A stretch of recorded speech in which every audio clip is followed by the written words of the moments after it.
নরসিংদীর শিবপুর উপজেলার সাবেক চেয়ারম্যান ও বীর মুক্তিযোদ্ধা মোহাম্মদ হারুনুর রশিদ খান হত্যা মামলার প্রধান আসামি আরিফ সরকারকে দুবাইয়ে গ্রেফতার করে ফেরত পাঠালো ইন্টারপোল।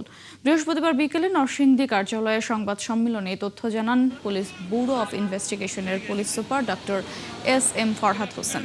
তিনি জানান, বুধবার দুবাই পুলিশ আরিফকে বাংলাদেশে পাঠায়। তাকে শিবপুর থানা পুলিশের মাধ্যমে আদালতে তোলা হয়।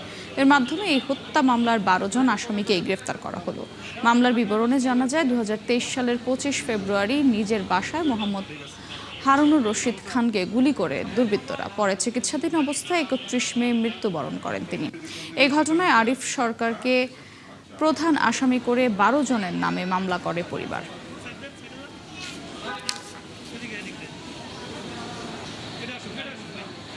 মামলার সবচেয়ে বড় আসামি আরিফ সরকার, ১ নম্বর আসামি আমরা যাকে বলি, তাকে আবুধাবি পুলিশের মাধ্যমে গ্রেপ্তার করে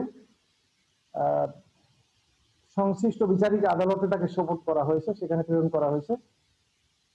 এই কার্যক্রমে মূলত আমাদের দিক নির্দেশনা এবং সহায়তা দিয়েছেন পিবিআই হেডকোয়ার্টার্সের ঊর্ধ্বতন কর্মকর্তাবৃন্দ।